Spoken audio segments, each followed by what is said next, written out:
नहीं, देखिए, बात कांग्रेस की है, जो ग्रैंड ओल्ड पार्टी, जिस पार्टी ने भारतवर्ष को स्वाधीनता दिलवाई थी। आज कहीं न कहीं उस पार्टी में आइदर डिसीजन लेने में कुछ भूल हो रहा है, या सही लोगों को ठीक जगह बिठाया नहीं जाता है, इसलिए कि वहाँ पे डेवलपमेंट नहीं हो रहा है। एक उम्मीद जागी थी जब हम लोग पार्लियामेंट में 99 सीट्स पाए थे। 2 बार हम लोग ऑपोजिशन लीडर दे नहीं पाए थे पार्लियामेंट में, और इस बार 99 सीट्स पाए थे। तो उम्मीद जागी थी कि कांग्रेस फिर से शायद रिवाइव होगा और सबको लेके साथ चलेगा। बट फिर उसके बाद 5 स्टेट में जो इलेक्शन हुआ, और खास करके दिल्ली, बिहार वगैरह में हम लोग बुरी तरह से हारे। दिल्ली में फिर से थर्ड टाइम की हम लोग खाता खोल नहीं पाए। सिंगल डिजिट में कोई एमएलए नहीं जीता। फिर उसके साथ मैं कंपेयर कर रहा था कि उड़ीसा में जिस तरह लीडरशिप दिया गया है, पिछले बार हम 18 लोगों को बुलाए थे दिल्ली।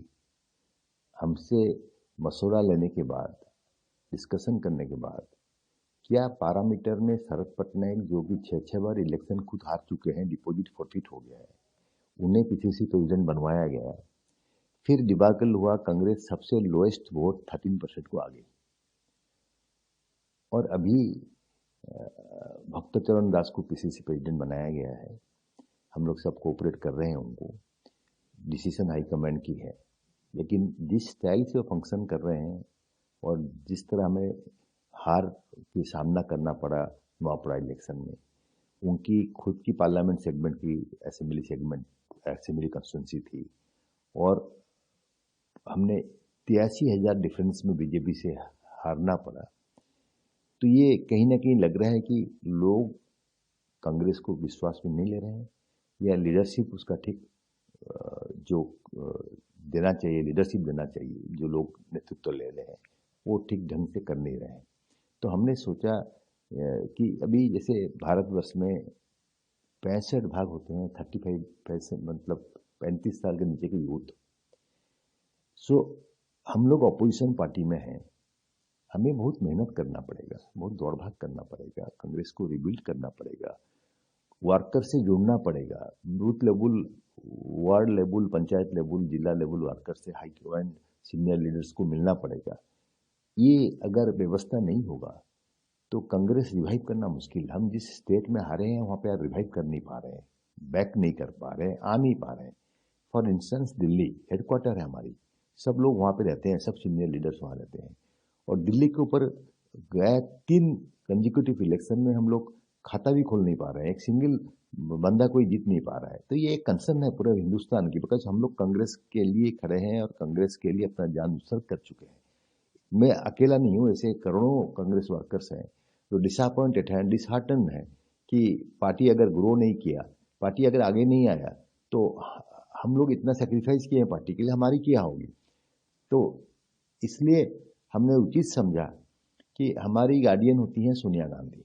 उनकी सेक्रीफाइस कभी ये भारतवर्ष भूल नहीं पाएगा। राजीव गांधी की हत्या के बाद उन्होंने जिस तरह कांग्रेस का कमान संभाला, कांग्रेस को लड़ाई करके फिर सरकार में लाए, यूपीए गवर्नमेंट बना हमारा। 10 साल के लिए हम गवर्नमेंट में रह के जो रिफॉर्म किए भारतवर्ष का, उसकी मिसाल, मतलब सोनिया गांधी की कंट्रीब्यूशन, सेक्रीफाइस सब कुछ था।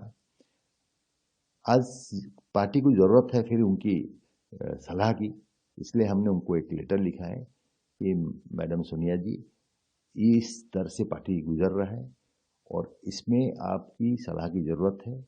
नए लीडरशिप को सामने लाना जरूरत है। हमारे आदरणीय एआईसीसी जो मुखिया है श्री मल्लिकार्जुन खड़गे जी, बहुत वरिष्ठ नेता हैं, बट एज उनके फेवर में नहीं है। 83 साल उम्र हो चुका है। विरोधी दल, अपोजिशन की पार्टी के मुखिया के हिसाब से जो दौड़ भाग, जो मेहनत करना चाहिए, जो लोगों को कनेक्ट करना चाहिए, वो पॉसिबल नहीं है उनमें। तो इसलिए उन लोग सलाहकार रह के कुछ युवा को सामने लाना चाहिए। हमारे पास प्रियंका जी हैं, और भी बहुत सारे युवा हैं जो सामने आके कांग्रेस पार्टी को और भी मजबूत करेंगे। राहुल जी सीएलपी लीडर हैं, वो अपना रोल प्ले कर रहे हैं और कोई एक प्रेसिडेंट बन के अपना रोल प्ले करेगा। ये मेरा अपना जाति एक कांग्रेस का सच्चा वर्कर के हिसाब से सोनिया जी को अपील है। हम सोच रहे हैं कि इसको ऊपर सोनिया जी और CWC मेंबर जरूर इसको गुरुत्व देंगे, इसके ऊपर इसको डिस्कशन करेंगे और इसमें एक बदलाव लाएंगे। उड़ीसा के कंटेस्ट में हम लोग 6 बार इलेक्शन हार चुके हैं और वोट परसेंटेज अभी 13% आ गई है। पार्टी तीसरे नंबर पे आ गई है। उड़ीसा को भी रिबिल्ड करने के होने से आप उड़ीसा में जो भी PCC प्रेसिडेंट बन रहे हैं उसमें कोई ये नहीं है, हाईकमांड का सिलेक्शन है। लेकिन अभी जो लीडरशिप है, ये लीडरशिप पैन उड़ीसा फिगर नहीं है। पूरे उड़ीसा में सब तरफ सब कोने में इनका आग्रह नहीं है। सो एक छोटा सा टीम बनाकर जो नेचुरल लीडर्स हैं डिफरेंट कॉर्नर्स में, उनको साथ लेके AICC अगर खुद कंट्रोल में अगर करना चाहेंगे तो उड़ीसा रिबिल्ड हो पाएगा। तो मुश्किल है करना, क्योंकि ये एक छोटा सा नुआपड़ा बाई इलेक्शन एक अलार्मिंग सिचुएशन है कि हमारी वोट गए बार जो हमारा जो कैंडिडेट खड़ा हुआ था इस बार हारा है। उस बार वो 11,000 वोट में हारा था सेकंड पोजीशन में रह के, और इस बार सेकंड पोजीशन में हारा लेकिन 83,000 वोट से हारा है। तो ये बहुत कंसर्न है। इसलिए मैंने सोनिया जी को लेटर लिखा है। इसमें एक साधारण कर्मी के हिसाब से, जिसके ग्रैंडफादर फ्रीडम फाइटर थे, हमारे भैया कांग्रेस पार्टी के काम करते ही जान तोड़े हैं। हम इस पार्टी को यहाँ पे कटक एक एंटी कांग्रेस सीट था, सरकार में भी कटक में कांग्रेस के MLA बन नहीं पा रहे थे। हमने मेहनत करके यहाँ पे कांग्रेस को खड़ा किया। इस बार भी कांग्रेस की MLA यहाँ से जीती हुई है सोफिया। तो मेहनत करना, मार्क्सिस्ट से जुड़ना, लोगों से कनेक्ट करना, लोगों के इशू को लेकर लड़ाई करना, ये अगर ठीक से होगा तब कांग्रेस पार्टी फिर से वापस आएगी। यही मेरा सलाह था।